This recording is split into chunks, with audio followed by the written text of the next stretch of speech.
I grew up in small-town America. As a kid, I worked in a dairy. My father and grandfather both fought in World War II. There were a lot of constants in my life, things I could rely on. Church on Sundays, the Pledge of Allegiance at school, the love and support of mom and dad, and the fact that I lived in the greatest country in the world, where every day dreams come true. But last Wednesday, as I sat in a congressional hearing room on a rainy day in Washington, D.C., listening to whistleblowers' riveting accounts of what happened in Benghazi on the night Ambassador Chris Stevens, Sean Smith, Ty Woods, and Glenn Doherty were killed, my heart broke. Hello and welcome to Justice. I'm Judge Jeanine Pirro. Thanks for joining us tonight. I've spent my career assigning blame for wrongdoing, instructing jurors on how to assess the truth, telling them to use their common sense in deciding who's credible, who has something to gain, something to lose, who has a motive to lie, telling them if someone lies once, you're free to assume they'll lie to you again. And there is something about the truth when you hear it. You simply know it. On the night he died, Ambassador Chris Stevens called whistleblower Greg Hicks to say, "We're under attack." The statement, clear, unequivocal, and foreboding. And Hicks did everything he was supposed to, activating the emergency response plan, mobilizing a team to repel the attack, calling the State Department's Operations Center, continuously updating the Operations Center throughout the night, even chartering a plane to fly the Tripoli response team to Benghazi. At some point, Hicks realized he was being left out of all decision-making and that the order had been given to stand down. There would be no rescue.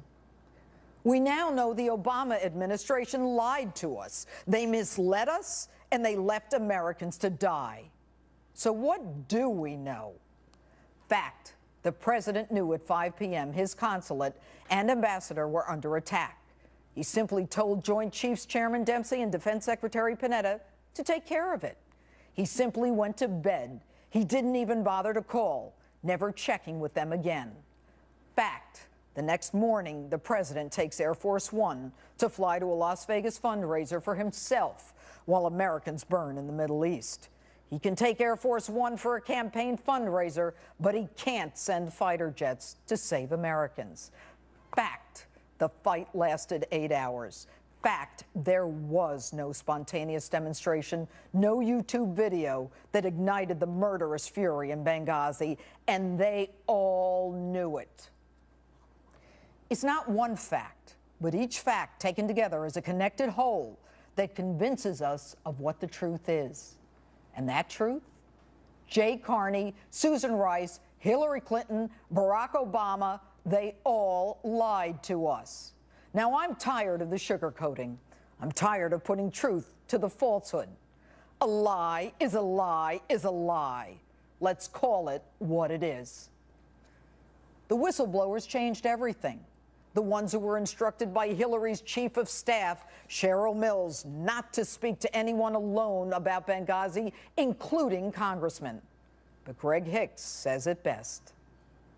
The job now is a significant, it's a demotion. So I've been effectively demoted from deputy chief of mission to desk officer. Mr. President, with all due respect, you actually demote the man who was on the phone all night scrambling to get help, destroying your classified records, chartering a plane, taking on the terrorist by himself. Why? Why would you do that? Why would you demote a hero? And why would you lie to us? I'll tell you why. Because of a looming presidential election 7 weeks away. Because Americans can't be under attack, especially not a terrorist attack, if, as you say, Al-Qaeda is already on its heels. Mr. President, how could you not send in reinforcements? How could you not send in Americans trained for this very kind of emergency? You're the commander-in-chief. That's your job. And enter Hillary Clinton. Fact. Because the Benghazi consulate security was so substandard, it could only have been inhabited if you had issued the waiver. Fact, Your department continuously denied both Ambassador Stevens and Deputy Chief of Mission Hicks' request for more security. Fact, you actually reduced security when everyone knew of the threats and the prior assaults on Benghazi. And please, don't even begin to try to sell us the idea that it was about saving money, because your own staffer, Charlene Lamb, who supposedly was dismissed, swore that the resources were not an issue. And my sources tell me Lamb is now up for an even higher post in the State Department. So, Hillary, why would you do this? I did tell the Accountability Review Board that Secretary Clinton wanted the post made permanent. Oh, okay. Now we know. You wanted to arrive on your chariot and announce the establishment of a permanent mission in a normalized Libya. Normalized? When you last visited Libya, you had the Defense Department pre-position assets off the Libyan coast in case you needed rescue. How could you?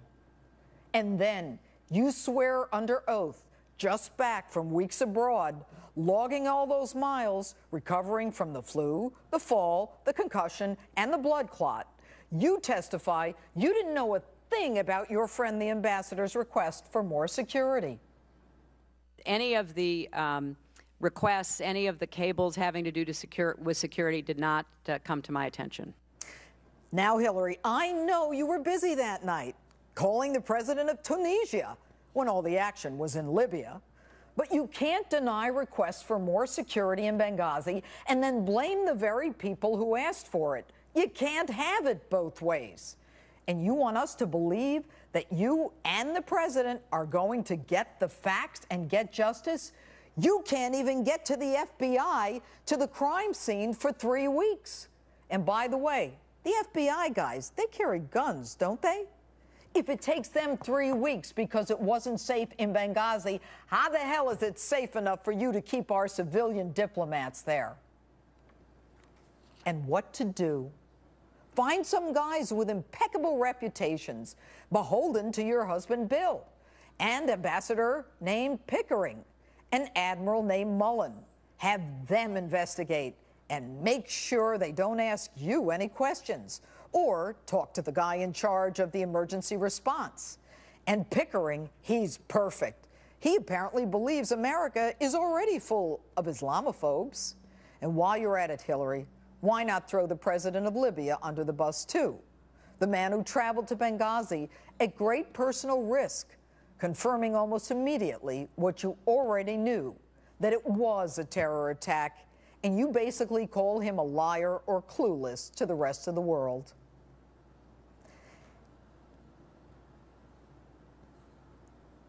And how about your take on our money? You take it and buy an advertisement to apologize to the Arab world about a video that has nothing to do with Benghazi while they burn us in effigy. That'll keep the lie going, too. But they say we're obsessed with Benghazi. The New York Times says that our Benghazi obsession is all about hysterical allegations of crimes equal to Watergate. Really? My memory may not be all that great, but nobody died at Watergate, and no one was left on the battlefield. Our Congress, though, they're good. They'll get to the truth. I find it truly disturbing and very unfortunate that when Americans come under attack, the first thing some did in this country was attack Americans, attack the military, attack the president, attack the State Department, attack the former senator from the great state of New York, former Secretary of State Hillary Clinton. You're kidding, right?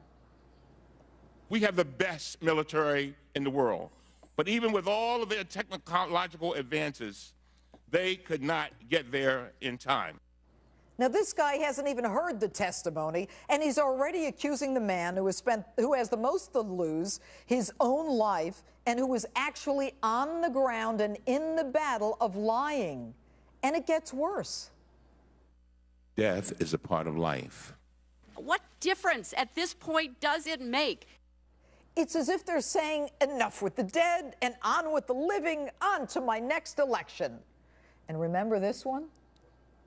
The White House and the State Department have made clear that the single adjustment that was made to those talking points by either of these two institutions were changing the word consulate to diplomatic facility because consulate was inaccurate. Today we know that was a bold-faced lie. There were 12 deletions of references to terrorism at the instruction of the White House and the State Department. Hillary's henchwoman, that temple of veracity, Victoria Nuland, actually tells the CIA to remove any reference to the prior Benghazi security warnings because it could be used against Hillary. But my favorite, Leon Panetta. There just wasn't enough time. Listen to this one from 7 months ago. A Monday morning quarterbacking going on here. Basic principle is that you don't deploy forces into harm's way without knowing what's going on, without having some real-time information. There wasn't enough time? How did you know the fight wouldn't last 24 or 48 hours or more? In which case you could have gotten rescuers there. You could have saved Americans, but you didn't even start the process because you had no intention of saving those lives. You should be ashamed of yourself. Yes, Wednesday was a sad day for me personally, for the families of those killed, and for any American who believes, as I do, that America is the citadel of honor and freedom. This past week, the dreams that I had as a little girl in that small town were shattered.